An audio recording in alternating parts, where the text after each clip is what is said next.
ইসলামকে ভাল লাগে না, ইসলামকে আউট করে রাখতে পারলেই তো এরকম বড় বড় বোতল খাওয়া যায়। একেবারে সহজ, পানির মতো সহজ, হিসাব একেবারে সহজ। ওমরে ফারুক রাদিয়াল্লাহু তাআলা আনহুর ছেলে ভুল করে মদ পান করে ফেলেছিলেন। আব্দুর রহমান, ঘটনা ঘটেছে মিশরে। মিশরের গভর্নর তখন আমর ইবনুল আস রাদিয়াল্লাহু তাআলা আনহু। আব্দুর রহমানের ভাই যে গভর্নরকে বলল, গভর্নর যদি একটু দয়া করেন, খলিফার ছেলে আমার ভাই আব্দুর রহমান মদ্যপ অবস্থায় ধরা পড়েছে, জনসম্মুখে যদি আপনি বেত্রাঘাত করেন আমাদের প্রেস্টিজ থাকে না, যদি আশীর্বাদ আপনি মারেন আমার কোনো কথা নাই, কিন্তু ঘরের ভেতরে মারেন। আব্দুর রহমানের ভাইয়ের সুপারিশ শুনে সাইয়েদনা আমর ইবনুল আস রাদিয়াল্লাহু তাআলা আনহু রাজি হয়ে গেলেন। ঘরের ভেতরে লোকচক্ষুর আড়ালে আশীর্বাদ তিনি মানলেন। কিন্তু ঘটনাক্রমে এই কথা লুকিয়ে লুকিয়ে ঘরের ভেতরে আশীর্বাদ মারার কথা সাইয়েদনা ওমর ফারুক মদিনা থেকে জানতে পারলেন। মদিনা থেকে তিনি ফরমান জারি করলেন, এই বিচার যেমনটি আমর ইবনুল আস আদায় করেছে এটা প্রকৃতপক্ষে আদায় হয় নাই। আসো সবাই মদিনায় আসো, আমর ইবনুল আস মদিনায় আসো, আব্দুর রহমানও আসো, সবাই আসো, জনসম্মুখে এই বিচার কার্যকর করতে হবে। সাইয়েদনা ওমর ফারুক মসজিদে নববীর পিলারের মধ্যে নিজের ছেলেকে বাঁধলেন, আবার জনসম্মুখে ৮০টা বেত তার গায়ের মধ্যে মারলেন। মাজমুয়ে ফাতাওয়া ইবনে তাইমিয়া রাহিমাহুল্লাহ উনি এটা নকল করেছেন। এটা সবচেয়ে বিশুদ্ধ মত, আরো অনেক মত আছে। মারা গেছে কবরের উপর, ওগুলো বাদই দিলাম। কেমন খলিফা ছিলেন, কেমন খলিফা! পশ্চিমারা তোমরা জাস্টিস আমাদেরকে শেখাও, ইনসাফ কারে বলে সুশাসন আমাদেরকে তোমরা শিখাও। ওমরে ফারুক রাদিয়াল্লাহু তাআলা আনহু ওই বিচারকে তিনি ধর্তব্য মনে করেন নাই। মদিনাতে এনে আবার জনসম্মুখে আবার ৮০ বেত মেরেছেন। মিশরে ওমরে ফারুক রাদিয়াল্লাহু তাআলা আনহু আমর ইবনুল আসকে গভর্নর করে পাঠালেন। সেখানে আমর ইবনুল আসের ছেলে একটা প্রতিযোগিতায় রানার আপ হয়েছে। এক মিশরি সেখানে চ্যাম্পিয়ন হয়েছে। রানার আপ বুঝতে পেরেছেন তো? রানার আপ সেকেন্ড হয়েছে, এক মিশরি হয়েছে চ্যাম্পিয়ন প্রথম। কিন্তু গভর্নরের ছেলে ও জিততে পারে নাই, ও রাগে ওই মিশরির গায়ের মধ্যে কয়েকটা লাঠি দিয়ে বাড়ি মেরেছে। মিশরি যে মদিনাতে ওমরে ফারুকের কাছে বিচার দিলেন, আপনার গভর্নরের ছেলে অন্যায়ভাবে আমার গায়ে হাত তুলেছে। সাইয়েদনা ওমরে ফারুক আবার ফরমান জারি করলেন, আসো মদিনাতে আসো। মিশরীকে ডাকলেন। ওই মিশরের গভর্নর আমর ইবনুল আস রাদিয়াল্লাহু তাআলা আনহুকে ডাকলেন, তার ছেলেকেও ডাকলেন, সবাই বসে রইল।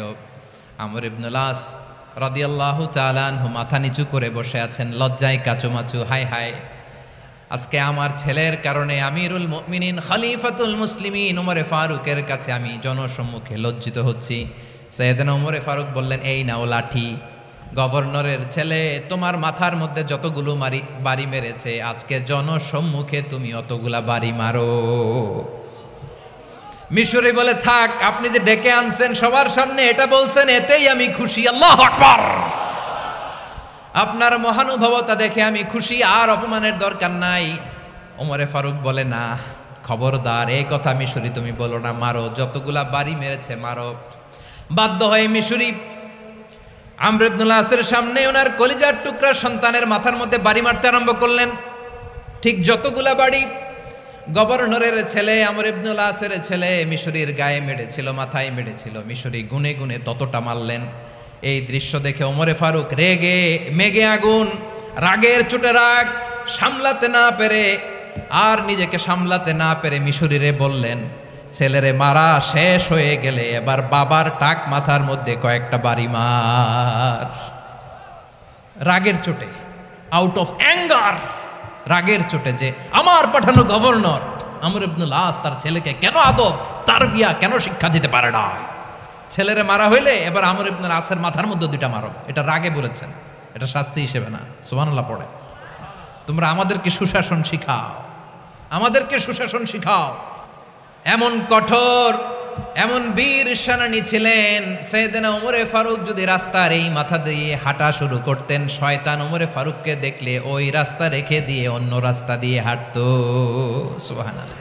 ওমরে ফারুক রাদিয়াল্লাহু তাআলা আনহু কি পার্সোনালিটি ছিল, কি পার্সোনালিটি। আমাদের এলাকায় ছোট বাচ্চারা রাতে ভাত খেতে চায় না, আমার মেয়েটাও খেতে চায় না, এই এটা দিব ওইটা দিব, আজকে মাহফিলে আসার সময় বলে দিছে লিস্ট করে এটা এটা আনতে হবে। তো ছোট্ট বাচ্চাদের অনেক বায়না থাকে, ওরা রাতে খেতে চায় না। তো মায়েরা বিভিন্ন ভয় দেখায়, এই বাঘ আসবে বাঘ আসবে খাও, এই ভূত আসবে ভূত আসবে খাও, ভূত আসবে বাঘ আসবে খাও খাও খাও তাড়াতাড়ি খাও। তো বাচ্চারা এগুলো শুনে ভয়ে খেতে শুরু করে। মদিনার জমিনেও একই ঘটনা ঘটতো, মদিনার ছোট্ট ছোট্ট সোনামণিরা খেতে চাইতো না। তো মায়েরা বলতো হা হুয়া ইয়াতি উমর, হা হুয়া ইয়াতি উমর, ওই যে ওমর আসতেছে উমর। ওমরে ফারুকের কথা শুনলেই বাচ্চারা একেবারে ঠান্ডা। সুবহানাল্লাহ পড়বেন না? প্রভু তুমি বলেছ রাসূল দেবে না, বলনি দেবে না ওমর, বলনি দেবে না হামজা তারিক, খালিদ বিজয় সমর। প্রভু তুমি বলেছ রাসূল দেবে না, বলনি দেবে না ওমর, বলনি দেবে না হামজা তারিক, খালিদ বিজয় সমর। প্রভু তুমি বলেছ রাসূল দেবে না। আল্লাহু আকবার। ওমরে ফারুক রাদিয়াল্লাহু তাআলা আনহু, ওনার কথা শুনলে গায়ের মধ্যে গুজবাম হয়, গায়ের পশমগুলো দাঁড়িয়ে যায়। সুবহানাল্লাহ বলেন। কি পার্সোনালিটি ছিল, কি ব্যক্তিত্ব ছিল।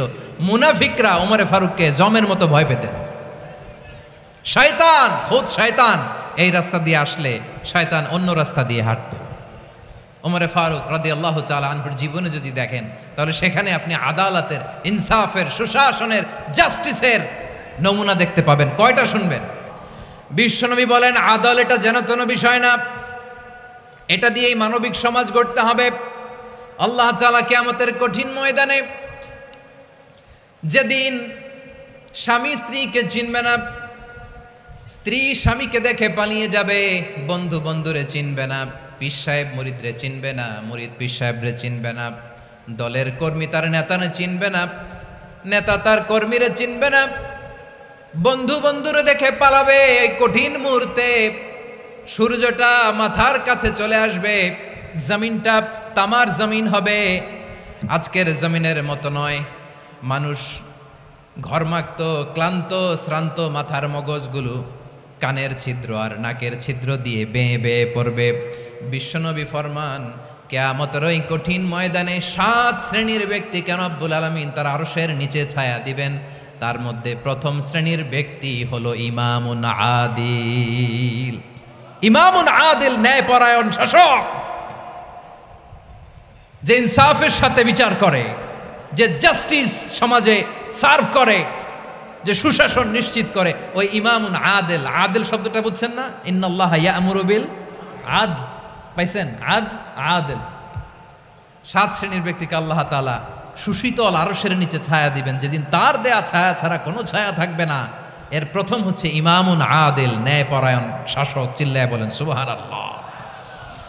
আবার বিশ্বনবী বললেন ইন্নাল মুকসিতিনা ইনদাল্লাহি আলা মানাবিরা মিন নূর আন ইয়ামিনির রহমান। কিয়ামতের দিন যারা ন্যায়পরায়ণ হিসেবে আল্লাহর সামনে দাঁড়াবে, কিয়ামতের দিন রব্বুল আলামিন তার আরশের ডান দিকে ওই ন্যায়পরায়ণ লোকদের জন্য আরশের ডান দিকে একটা নূরের মিম্বারে তাদেরকে বসার সুযোগ করে দিবে। আল্লাহর আরশের ডান দিকে ন্যায়পরায়ণ লোকদের জন্য আল্লাহ তাআলা নূরের মিম্বার বানাবে। 4টে কেন কথা মনে করেছেন? আল আদাল, জাস্টিস। ইন্নাল্লাহা ইয়া'মুরু বিল আদল। আল্লাহ তাআলা এই আদালতের নির্দেশনা দেয়, সুবিচার, সুশাসন। প্রিয় ভাইয়েরা, এটা আমরা বাংলাদেশে চাই কি চাই না? এই যে অরাজকতা, এই যে অন্যায়, এই যে জুলুম, এই যে ইনকনসিস্টেন্সি সমাজের অসঙ্গতির প্রধান কারণ জাস্টিস নাই, সুবিচার নাই, সুশাসন নাই। শেষবারের মতো আওয়াজ করে বলেন তো, আমরা বাংলাদেশে আদল চাই কি চাই না?